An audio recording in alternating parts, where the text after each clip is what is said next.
دغه بندیان د هغه کورنۍ خلک دي چې ځینو ناپوه مغرضو کسانو دا خبرې کولې چې دا خلک یا د برما او یا د پاکستان یا د بل حکومت یا د بل دولت خلک دي. دغه سپین ږیری سړی چې دغه عینکې په سترګو دا ماما دی، دغه پلار دی،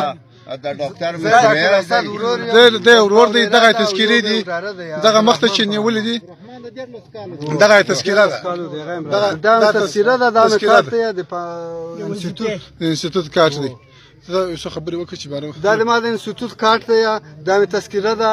او دا ډاکټر اسد چې دی دا زما ورور دی، او عبدالرحمن په نامه زما وراره دی، او ښځه یوه زما ورېره ده چې نوریا نومېږي، او بل هغه د ډاکټر اسد شوینه ده، د دغه سړي پلار ده، د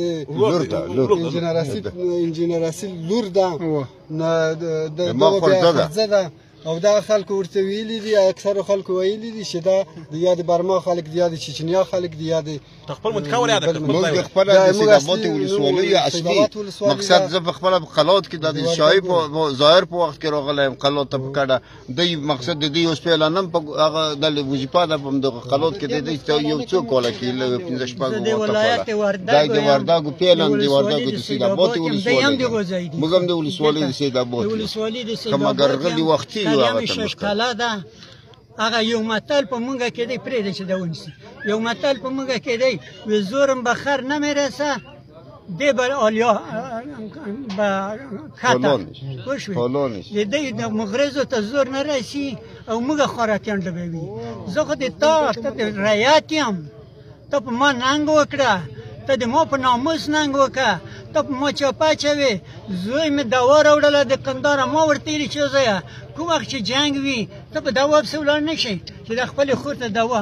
خو نو څه وکړو، هلې ته ډوډۍ نه وه، وظیفه نه وه، دلته هم یوه ورځ پرده جوړه وه په همدغه خپلې لور سره. موږ تایید کوو چې دا 10 کاله دغه سړی زموږ په منطقه کې ډاکټر و، کوروالا ډاکټر ګرد موږ خپل شو دي ولسوالۍ د دوی د ولادت لپاره د دوی لپاره موږ خپل کوم قدر باوري خلک وکړل. محترمه ډاکټر نعمت الله د تاسو د ساتامې نه پوښتنه وکړئ، ما ته وظیفه معلومه نه ده چې کومه شعبه کې ده. هغه ما ته د زوی د تحصیل د ورځې نه پېژني تر ننه پورې. ډاکټر نعمت دا یو کلینیک و، دا یو روغتیایي کلینیک و چې په دې کې زنانه ډاکټرانو مردانه ډاکټرانو په دې کې کار کوي.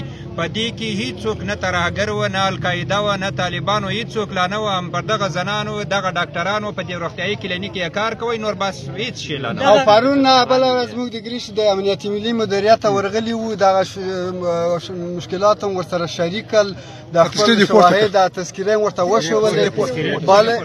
بالا دی ویل د امنیت ملي مدیر ما ته ویل و چې دا زموږ کار نه دی، دا زموږ سویه لوړ کار دی، دا د ملا عمر د کوره صدقه راغلی، دا د امریکایانو چاپه ده، موږ په دې کې اختیار نه لرو. نو ما ویل چې تاسو اختیار نه لرئ او ځان ته دولت وایئ او په افغانانو دا تاسو هم مسلمانان یې، نو تاسو خو په خپله دا راوکئ، بیا دا وظیفه ولې اجرا کوئ چې تاسو هلته هم واک نه لرئ هم وظیفه اجرا کوئ. موږ چې تاسو ته در نه شو نو موږ چا ته ورشو، کوم دولت ته ورشو؟ دا څنګه امریکایان دي، دا څنګه وظیفه ده چې دی واک نه لري، دا څنګه اسلام دی چې دی واک نه لري؟ مطلب هغه تورونه ټول غلط دي، دا ټول غلط دي، دا ټول درواغ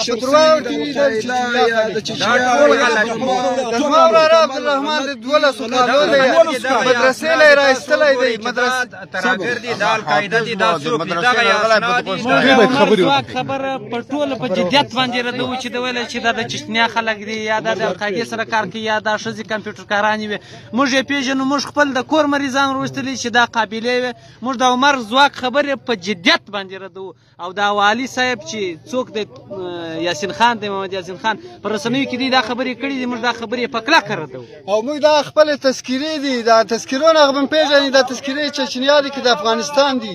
او دی څنګه وایي چې دا د چچنیا؟ نن خپله ما رادیو نه واورېدل وی چې دا د القاعده شبکې سره تړاو لري او دا د چچنیا دي.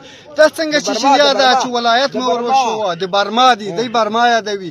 خپل ولایت میدان وردګ، ولسوالي سیدآباد، قریه هفت اسیا کلی ورته ښوولی.